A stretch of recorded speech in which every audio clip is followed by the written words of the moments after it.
Akala ko, birthday ko lang celebrate ko sa araw na ito. Ito na rin pala ang simula ng taunang pagdiriwang ng ating pag-iisang dibdib. 6 na taong pagsasama, 6 na taon na sinamahan ng Panginoon. Hindi man ganun kaganda ang ating simula, ang mahalaga, naririto tayo ngayon, nanunumpa sa ngalan ng batas at sa harap ng Diyos. Ikaw lang ang aking mahal, at pag-ibig mo'y aking kailangan. Pag-ibig na walang hangganan, ang aking tunay na nararamdaman.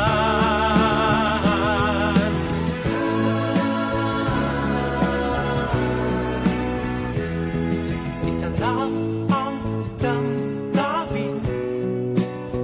Ito yung pinakamagandang sagot, JP. Simple lang. Communication, understanding, at lagi mong tatandaan, ang babae laging tama. Nanahimik ang mga lalaki. Araw-araw kong naisip at naaalala, mga mahal sa buhay na pinagpahinga na. Lolo, lola, mama, princess, at si tatay.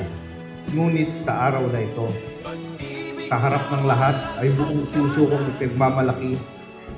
Okay na ako. Salamat sa pagdating mo.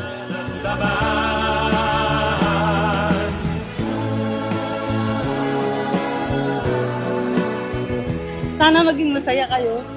Sige. At magmahalan kayo lang. JP, love, mahal. After 6 long years, we're finally getting married. Mabuti na lang talaga at in-accept ko yung friend request mo sa Facebook at nag-wave back ako sa Messenger. Looking back to our first dates in college, when our only dating spot we can afford to go to were Luneta Park and Intramuros, masasabi kong we've come a long way. Madaling sabihing mahal kita sa komportabling sitwasyon, sa pinakamaayos na kalagayan sa buhay. Ang bangka ay hindi mo masasabing matibay kung hindi mo idadaan sa malalaking anis. Pangako ko sa Diyos at sa iyo na kahit sa pinakamahirap na kalagayan, kahit sa puntong parang susuko na, huwag kang mag-alala, mamahalin kita kahit hanggang sa kahuli-hulihang panahon ng buhay.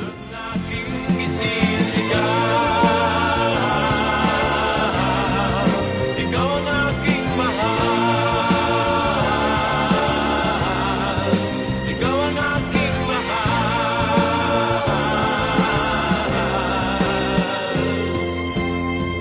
Hindi ko makakalimutan nung nakaupo tayo sa tapat ng Manila Cathedral dati.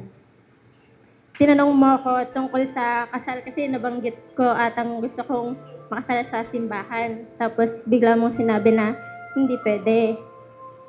May lungkot lang ng konti noong mga panahong yon. Pero alam mo, pag uwi ko, naisip ko, anong silbi ng makasal sa simbahan kung hindi naman ikaw ang pakakasalan ko? Bini-bini sa aking pagtulog, ika'y panaginip ko. Panaginip na kathanga. Ang wish ko lang, si Amay na nahabang buhay. Ang wish ko lang, huwag mong sisirain ang tiwala ng asawa mo. Lagi palakihin mo yung mga anak mo na may takot sa Diyos para wala kang masyadong malaking problema. Tapusin yung mag-asawa itong sisimulan yung itong panghabang buhay. Okay ganda, okay gandang mag-alay sa iyo.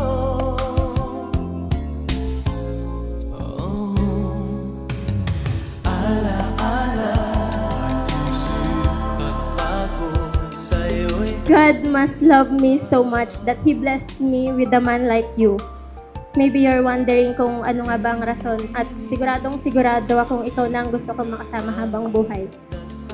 Remember when I told you nung mga unang araw na kinikilala natin ang isa't isa? It was November 24, 2019, 8:14 p.m. Nung sinabi ko ang mga salitang, I hope you're consistent, JP.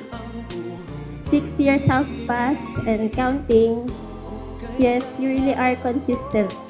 At araw-araw mong tinutupad yung pangako mo na yun.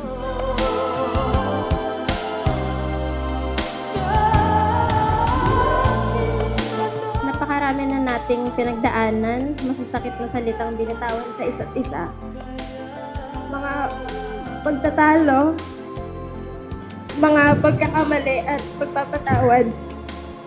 Pero sa kabila ng lahat ng yon, alam natin sa sarili natin na pipiliin pa rin natin ang isa't isa. Salamat sa pagiging ina ng mga anak natin. Salamat na napili ka. Para sa akin, mas higit pa sa salitang mahal kita ang katagang ingatang kanawa ng Panginoon. Hindi kita kayang ingatan. Tao lang ako, may kahinaan. Doon kita ihahabilin sa makapangyarihang makapag-iingat sa iyo kahit sa anong sitwasyon. Ingatan at samahan ka nawa palagi ni Bathala. Salamat sa iyo. Salamat sa Diyos. Love. Mahal kita sa totoong kahulugan ng salita. Okay ganda, okay ganda, mag-alay sa iyo.